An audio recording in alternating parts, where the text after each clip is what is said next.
오늘은 마지막 때에 자신을 지키는 신앙이라는 제목으로 하나님의 말씀을 증거하도록 하겠습니다. 저는 한 번은 구원은 영원한 구원이라는 그 교리를 잘 받아들일 수가 없습니다. 우리가 이미 구원받았지만 아직 완성에 이르지 않았습니다. 그래서 빌립보서에서는 두렵고 떨림으로 구원을 이루라, 그런 말씀을 합니다. 칭의라는 말이 있죠. 우리가 의롭다함을 얻었다라는 거예요. 하나님의 자녀가 되었다라는 거예요. 그런데 톰 나이트 같은 신학자도, 김세윤 박사 같은 신학자도 그런 얘기들, 최종 칭의를 얘기합니다. 끝까지 잘 달려가서 마지막에 주님 앞에 섰을 때에 인정을 받아야 되는 것입니다. 그래서 우리는 구원받았으니 죄인들이 어떻게 다 예수님 덕분에 구원받지, 틀린 말 아닙니다. 그런데 100% 맞는 말도 아닙니다. 주님과 관계하면서 믿음을 지키고 신앙 안에 거하며 주님과 함께 동행할 때 그것이 우리에게 있어 온전한 믿음이 되는 것입니다. 성경에 요즘 창세기 말씀 묵상하잖아요. 누가 죽음을 맛보지 않고 틀림을 받았죠? 에녹입니다. 에녹같이 저와 여러분들이 동행하는 거예요. 그 에녹과 하나님의 관계에서 핵심 단어가 동행이라는 단어입니다. 아모스에 보게 되면 의합지 아니면 뜻이 맞지 아니하면 어찌 동행할 수 있느냐, 그런 말씀도 있습니다. 하나님의 뜻과 우리가 부합되게 그렇게 함께 살아갈 때 그분과 함께 동행할 수 있게 되는 것입니다. 이 마지막 때에 여러분들의 자신을, 신앙을 잘 지켜 주님 앞에 서는 그날까지 부족함 없기를 바랍니다. 달려갈 길을 다 마치고 믿음을 지켰으니 이후로는 나를 위해 의의 면류관이 예비되었다고 하는 바울의 임종의 고백처럼 여러분도 그렇게 되기를 바랍니다. 그러기 위해서 오늘 말씀을 잘 들어보시기를 바랍니다. 유다서는 예수님의 형제이면서 야고보의 형제였던, 예수님의 다 형제죠. 이 유다가 기록한 책인데 신약 성경 가운데 가장 짧은 책 중에 하나입니다. 그러나 메시지는 결코 가볍지가 않습니다. 오히려 매우 긴박하고 절박하고 매우 현실적입니다. 유다서는 위로의 편지라기보다는 경고의 편지입니다. 유다가 서신을 보내려고 했던 원래의 목적은 뭐냐면 우리의 일반으로 얻은 구원에 대해 기쁘게 편지를 쓰는 것이었습니다. 우리가 어떻게 구원을 받았는지, 너희가 어떻게 구원받았는지 거기에 대해서 내가 한번 편지 써볼게, 이런 마음을 가지고 있었는데 생각이 바뀌었어요. 그 내용이 3절 4절에 있습니다. 함께 유다서 1장 3절 4절을 읽어보겠습니다. 사랑하는 자들아, 우리가 일반으로 받은 구원에 관하여 내가 너희에게 편지하려는 생각이 간절하던 차에, 설명했죠. 성도에게 단번에 주신 믿음의 도를 위하여 힘써 싸우라는 편지를 너희를 권하여 할 필요를 느꼈노니 이는 가만히 들어온 사람 몇이 있음이라. 그들의 옛적부터 이 판결을 받기로 미리 기록된 자니 경건하지 아니하며 우리 하나님의 은혜를 도리어 방탕한 것으로 바꾸고 홀로 하나이신 주제 곧 우리 주 예수 그리스도를 부인하는 자니라. 여기 일반으로 받은 구원이라는 뜻이 나오잖아요. 말씀이. 이것은 사람마다 다른 내용의 구원이 아니라 사도들에 의해 전해진 하나의 복음입니다. 하나의 내용, 하나의 진리, 즉 예수 그리스도께서 성령으로 잉태하여 이 땅에 오셔서 죽으시고 부활로 인하여서 우리가 구원을 받았다라는 것을 가리키는 것입니다. 이 복음에 대해 편지하려고 했는데, 그러나 교회 안에 극심한 문제가 생겼습니다. 교회 밖에 박해가 아니라 교회 안에 스며든 미혹의 문제였습니다. 유다서 1장 4절에 따르면 가만히 들어온 사람들이 있었다고 말하죠. 그들은 노골적인 이단이 아닙니다. 겉으로는 신앙의 언어를 사용했습니다. 은혜를 얘기하고 구원을 얘기하고 예수를 얘기하고 은혜를 말했고 자유를 말했습니다. 그러나 그들의 삶과 가르침은 은혜를 방종으로 바꾸고 그리스도를 부인하는 방향으로 사람들을 미혹했습니다. 유다는 이 문제를 매우 심각하게 보았습니다. 어떻게 받은 구원인데, 어떻게 세워진 교회인데 사람들이 들어와 미혹하는 것입니다. 그래서 이렇게 말합니다. 너희는 믿음을 위하여 힘써 싸우라. 따라하겠습니다. 믿음을 위하여 힘써 싸우라. 저도 여러분도 믿음을 위하여 싸울 일들이 너무 많습니다. 그래서 바울이 선한 싸움을 싸웠다고 말하고 있는 것입니다. 하나님의 말씀을 가지고 이 세상을 살아가려고 하면 힘듦이 너무 많습니다. 왜 꼭 예수 믿는 우리만 그래야 돼? 세상 다 이런데 싸울 일들이 너무 많아요. 그냥 타협하면 넘어갈 수 있는 것, 그런데 싸워야 되는 거예요. 그래 치고받고 싸우는 게 아니에요. 영적으로 싸우는 거예요. 이겨야 되는 거예요. 세속에 물들지 않고 하나님이 원하는 말씀의 기준으로 이 세상을 이기고 승리해야 되는 거예요. 오늘 그리고 난 다음에 본문 17절부터는 마지막 때를 살아가는 성도들이 어떻게 자신을 지켜야 하는가를 매우 실제적으로 가르칩니다. 성경이 말하는 마지막 때는 단순히 종말 직전에 몇 년을 말하는 게 아니에요.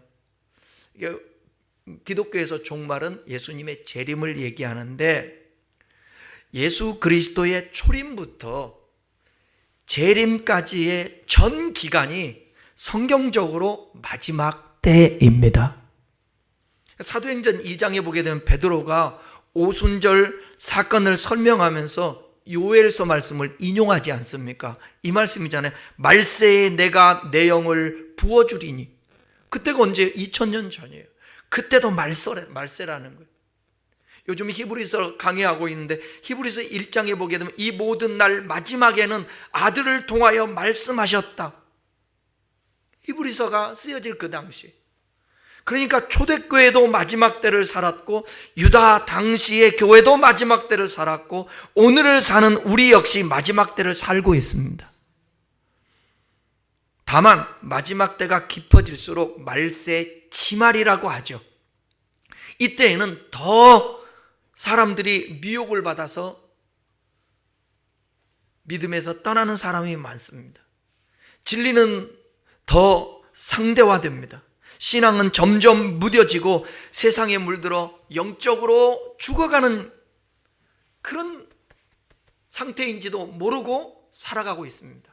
그저 먹고 사는 문제와 경쟁 사회에서 살기에 바빠서 마치 앞에서 먹여주는 사탕의 달콤함에 옆구리로 자기 쓸개집을 빼어가는지도 모르는 철장 안에 곰처럼 정작 우리에게 중요한 것들을 그렇게 잃어가고 있는지 살펴봐야 되는 것입니다. 삶은 윤택해지고 환경들은 좋아지고 주변에 사람들은 많아지고 사람들이 대단하다고 인정해 주고 있는데 마치 곰처럼 곰이 사탕을 받아먹고 좋아하는데 옆구리에서는 쓸개를 빼어가는 거예요. 우리의 영혼을 갉아먹을 수도 있다는 것입니다. 이런 시대 속에서 유다는 말세에 우리가 어떻게 신앙을 지켜야 할 것인가를 권면하고 있습니다. 17절부터 설명해 드리겠습니다. 17절 읽겠습니다. 시작. 사랑하는 자들아 너희는 우리 주 예수 그리스도의 사도들이 미리 한 말을 기억하라. 유다는 성도들이 가장 먼저 하라는 말이 뭐냐? 기억하라는 거예요. 신앙은 새로운 것을 찾는 것이 아니라 이미 들은 말씀을 붙드는 것에서 시작되는 거예요. 사도들이 이미 말했습니다. 마지막 때에는 믿음을 가볍게 여기고 진리를 조롱하는 사람들이 나타날 것이라. 그래서 지금도 이렇게 미혹하는 사람들이 많고, 정치권에서 통일교 특검이니 신천지 특검 뭐 같이 묶느니 아니 따로따로 해야 된다는 정치권까지 영향을 미치는, 그러니 얼마나 많은 사람들이 미혹을 하겠습니까? 얼마 전에 들은 얘기인데, 자기 아버지가 목사님이신데 그 교회가 신천지가 들어와서 쑥대밭을 만들었다는 거예요. 그리고 교회가 완전히 무너졌다는 것입니다. 군산에 있는 어떤 교회는 새벽 예배 때마다 신천지가 있잖아요.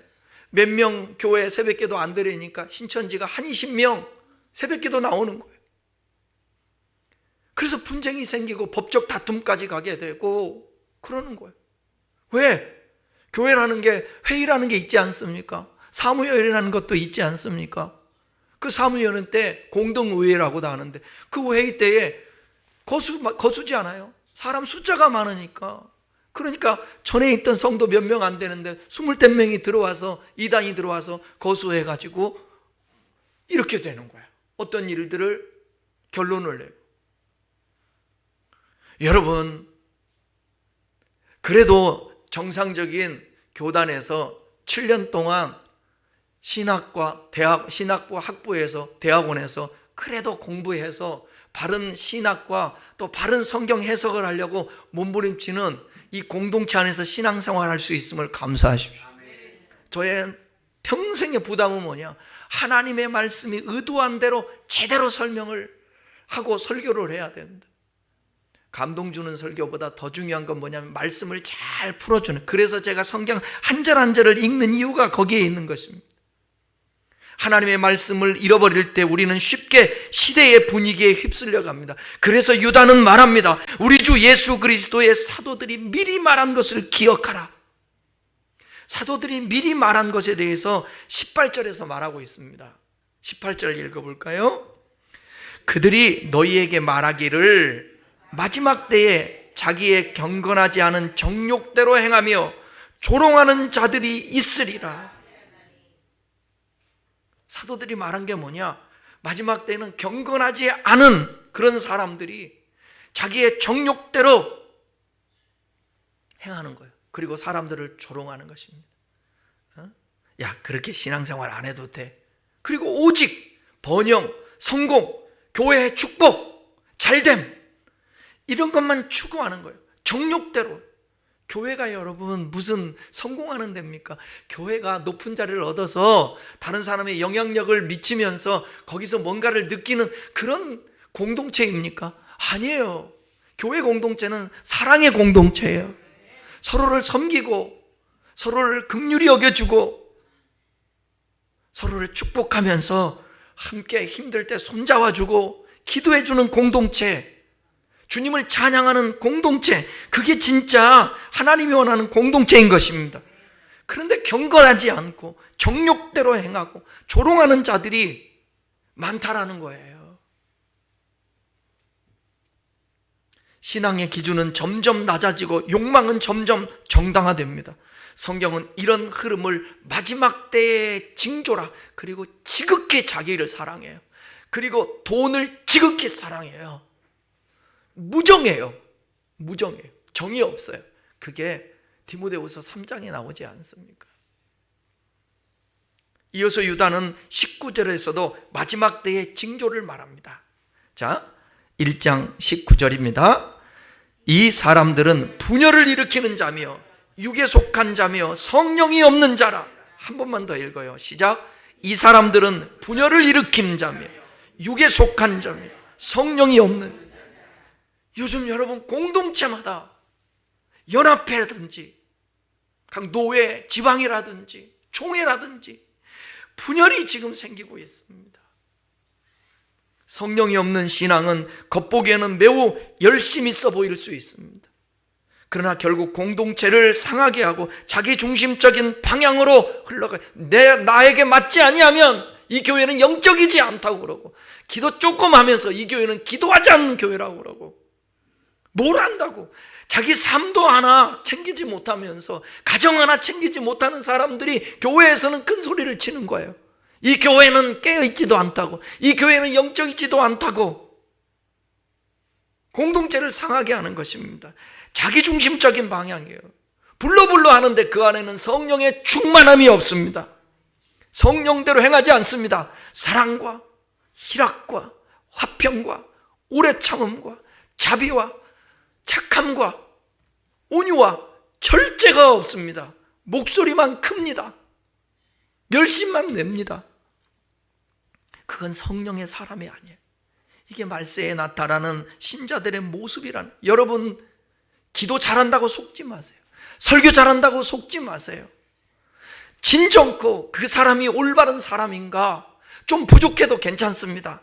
삶을 어떻게 사는가, 결정적인 순간에 선택을 어떻게 하는가, 그걸 보면서 여러분들이 판단하고 살아가야 돼요. 여러분도 마찬가지예요. 사람이 왜 허물이 없습니까? 연약한데. 그런데 결정적인 순간에는 여러분의 눈물이 있어야 합니다. 어떤 일을 결정하면서 이거는 너무 힘든 가운데 고통스러워서 눈물로 그 결정을 하는 거예요. 하나님 앞에 눈물로 감사하면서 결정을 하는 거예요. 그런데 말세가 되면 점점점 사람들이 미혹을 받아서 말씀에서 떠나서 경건의 모양만 가지고 있다는 거예요. 그것을 지금 성경은 많은 군데에서 지적을 하고 있어요. 유다는 이렇게 말합니다. 미혹당하지 말고 믿음 위에 너희를 세워라. 이 어두운 시대에 구체적으로 우리는 어떻게 우리 자신을 지켜낼 수 있을까? 유다는 오늘 20절에서 그 해답을 단호하게 선포합니다. 20절 읽어보겠습니다. 사랑하는 자들아, 너희는 너희의 지극히 거룩한 믿음 위에 자신을 세우며 성령으로 기도하며. 여기서 말하는 지극히 거룩한 믿음이란 내가 믿고 싶어하는 주관적인 감정이나 신념을 뜻하지 않습니다. 그러니까 여러분, 이 미혹에서 여기 벗어나야 되는 뭐냐면, 내가 이해하는 것만 아멘이고 내가 듣고 싶은 말, 감동되는 것만 아멘이고, 절대 그렇지 않습니다. 그러면 내가 잘못하고 있어도 하나님의 말씀이 들려질 때 그게 거부하게 되는 거예요. 성경에 보게 되면 하나님의 말씀을 듣는데 사도행전에 두 가지 반응이 나타나죠. 스데반이가 구약 성경을 인용해서 하나님의 말씀을 장황하게 설명을 하는데, 그 설교를 들으면서 어떤 사람은 가슴을 치고, 그죠? 베드로가 설교할 때도 어찌할꼬 가슴을 치고 회개하고, 그러므로 성령을 받는 사람이 있는가 하면, 어떤 사람은 스데반이 설교할 때처럼 돌로 치는 사람도 있다고요. 그러니까 순수하게 하나님의 말씀을 우리가 받아들이는 그 마음, 주관적인 감정이나 신념, 이거 아니에요. 사도들을 통해서 우리에게 단번에 전수된 진리의, 이 복음의 진리이자 하나님의 말씀 그 자체를 말하는 거예요. 지극히 거룩한 믿음은. 세상 사람들은 자기 경험 위에 인생을 세웁니다. 어떤 이들은 유행하는 철학이나 돈의 힘 위에 자기 자신을 세우기도 합니다. 좋은 집에 살고 좋은 차를 타고, 그러면 그것이 자신을 평가하는 양. 아니요, 예수 믿는 사람들은 그런 거에 유혹을 받으면 안 됩니다. 마지막 때에 거센 풍랑이 몰아치면 기초가 부실한 집은 순식간에 무너지듯이 신앙도 무너지고 맙니다. 유다가 우리에게 믿음 위에 자신을 세우라고 권면한 이유는 분명합니다. 건물을 지을 때 가장 중요한 것이 기초 아닙니까? 우리의 신앙의 기초를 내가 아닌 거룩한 말씀에 두라는 거예요. 신앙의 기초는 연륜도 아닙니다. 말씀입니다. 말씀. 그래서 먼저 된 자가 나중되고 나중된 자가 먼저 된다라는 거예요. 여기 세우다라는 단어는 헬라어로 보게 되면 건축을 의미하는데 이것은 단 한 번에 끝나는 작업이 아닙니다. 그래서 주님 오시는 그날까지 매일매일 말씀의 벽돌을 한 장씩 쌓아 올리는 현재 진행형의 노력이 필요합니다. 목사도 어제 성경 봤다고, 옛날에 배웠다고 그것으로 써먹는 게 아니에요. 그 기초 위에 계속 벽돌을 쌓아서 하나님의 말씀을 연구하고, 신학을 연구하고, 인문학을 연구하고, 문학을 연구하고, 그러면서 하나님의 말씀을 어떻게, 제가 상담을 하게 된 것도 코로나도였었지만 사람을 이해하고 싶어서, 사람의 마음들을 이해하고 싶어서.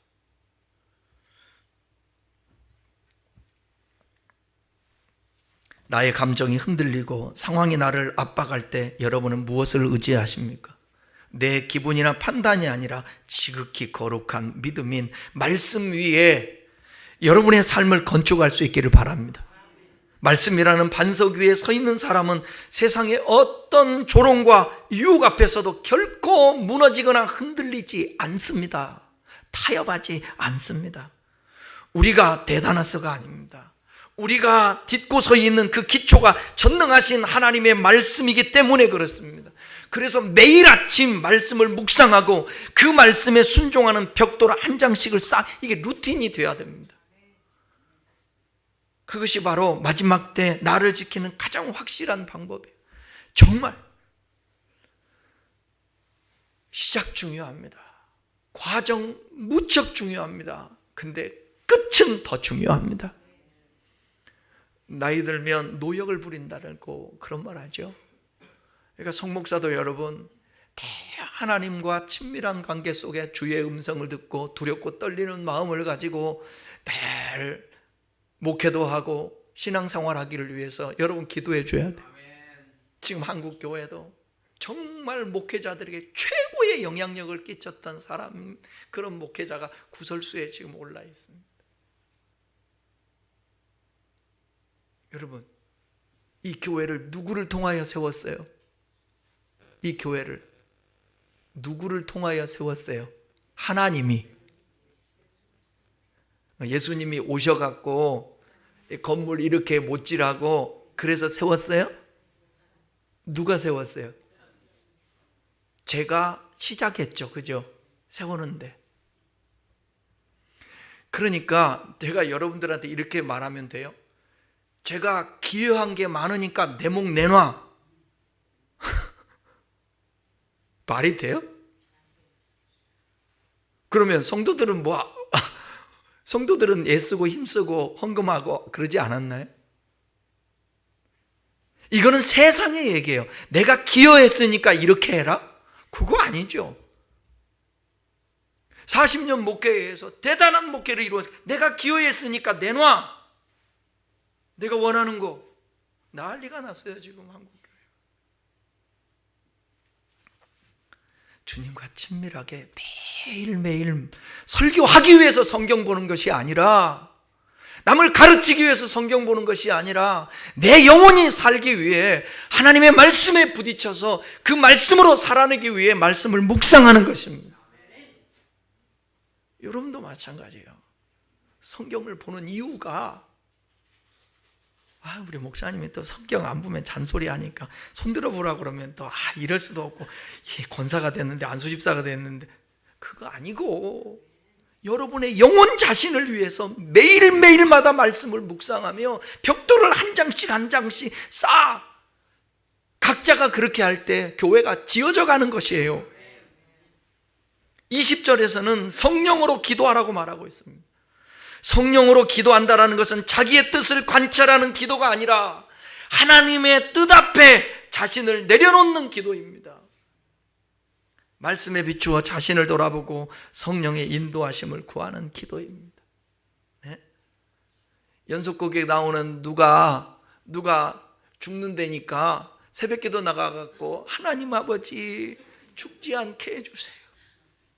그 기도 아니에요. 옆에 있는 사람의 소리가 크니까 저 사람보다 내가 영역이 있어야 되니까 큰 소리로 기도하고, 저 사람보다 오래 내가 기도해야 목사님한테 인정받고 성도들한테 인정받으니까 무릎 아픈데도 불구하고 꿇으면서 피지도 못하고 이거 하면서 버티고 있는 거예요. 그거는 기도가 아니라 그건 버팀이에요. 잘못된 거예요. 그리고 내가 오늘 제일 끝까지 기도했다. 기도의 양 7시간, 3시간. 여러분 꼭 보세요. 하루에 기도에 3시간 합니다. 2시간 합니다. 1시간 합니다. 끊으십시오. 진짜 하나님과 교제하는 사람은 시간 보지 않습니다. 무슨 시간이 그게 중요합니까? 주님과의 관계.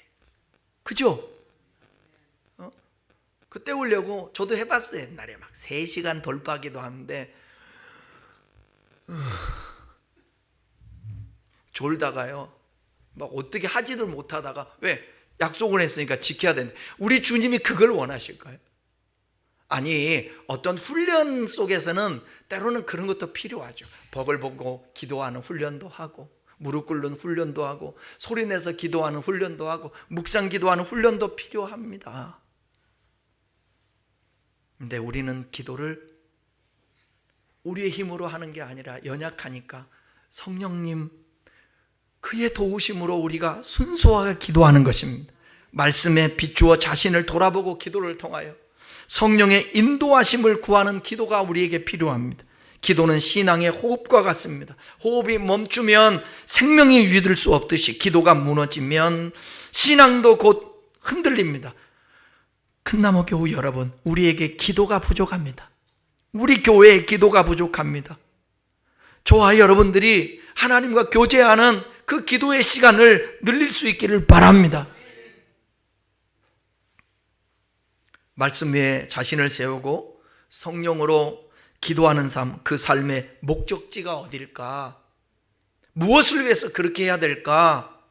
21절에서 유다는 우리의 신앙의 가장 안전한 피난처를 소개합니다. 21절입니다. 하나님의 사랑 안에서 자신을 지키며 영생에 이르도록 우리 주 예수 그리스도의 긍휼을 기다리라. 유다가 말하는 자신을 지키는 비결은 내가 내 힘으로 버티는 것이 아니라 바로 하나님의 사랑 안에 머무는 것입니다. 하나님의 사랑 안에 머무는 것입니다. 세상 풍파가 몰아칠 때 우리는 자꾸만 그 사랑의 울타리 밖으로 기웃거립니다.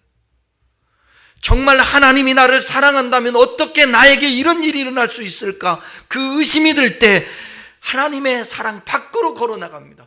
그러나 그것은 가장 위험한 선택입니다. 의심할 수도 있습니다. 얼마든지. 그러나 그럴 때 점점 더 주님 앞에 가까이 하며 물으면서 거기에 머물러 있어야 합니다. 그래야 이해할 수 있고 해결할 수 있습니다. 여기서 자신을 지키라는 말도 나오죠. 우리가 하나님의 사랑을 획득하라는 뜻이 아니에요.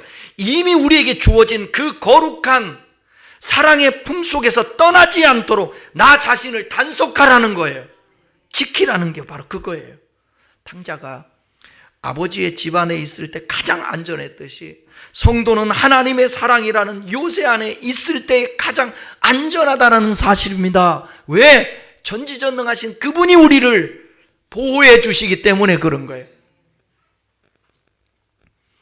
우리가 인간 노릇만 하면 하나님은 저절로 하나님 노릇 해 주십니다.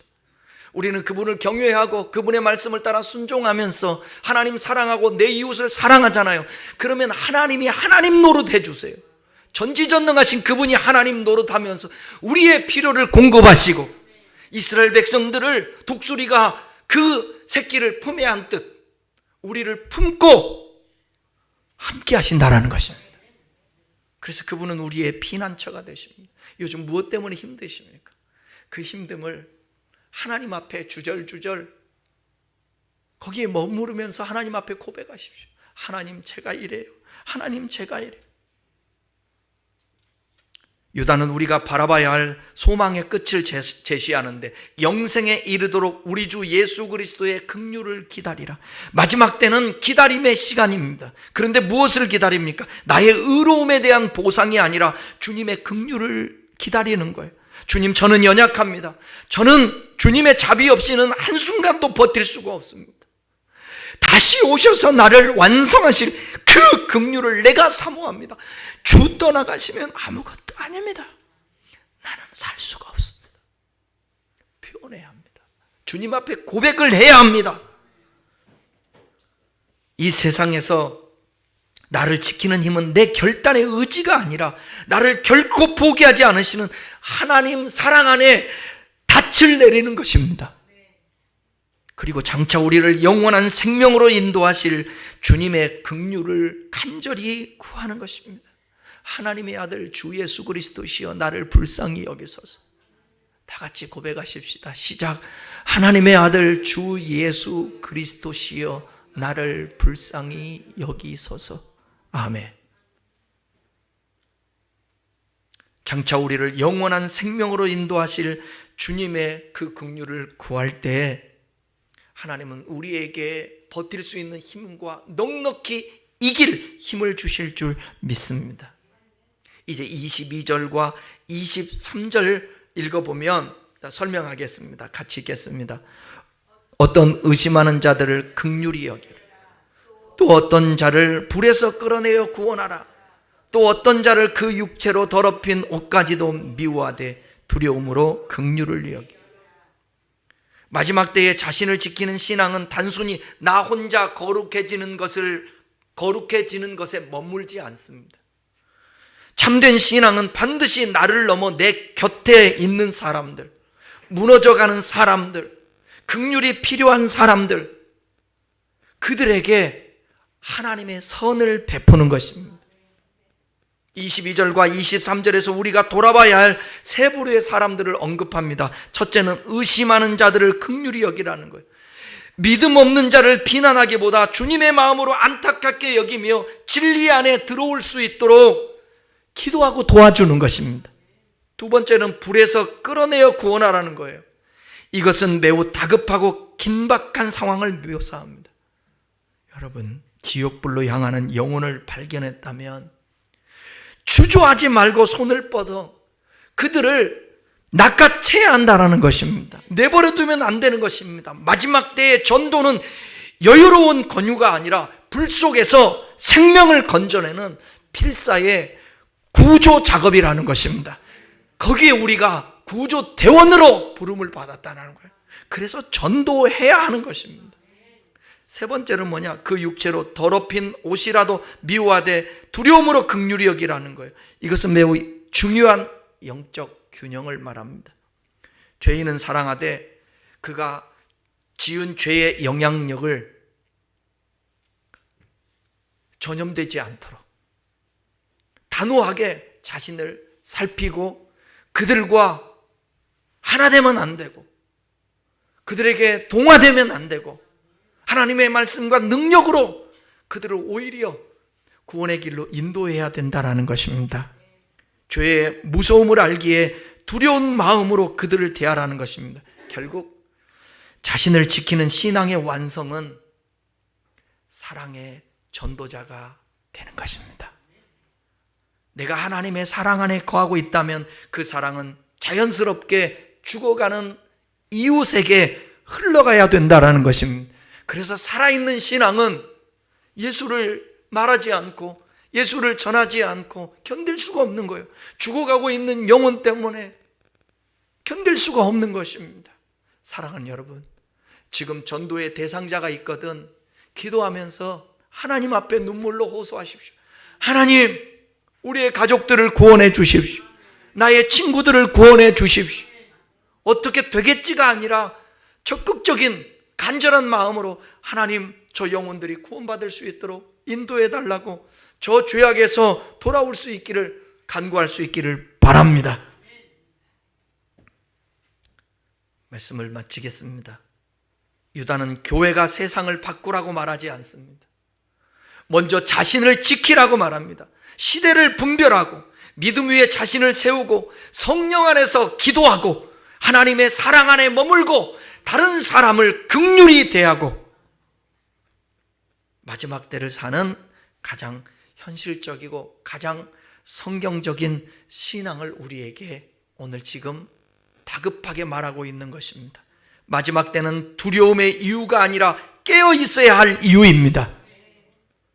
주님 다시 오실 날이 가까울수록 성도는 더 분명하게, 더 단단하게 자신을 지켜야 합니다. 오늘 이 말씀이 우리 각 사람의 신앙을 다시 세우는 말씀 되기를 주님의 이름으로 축원합니다. 다 같이 기도하시겠습니다.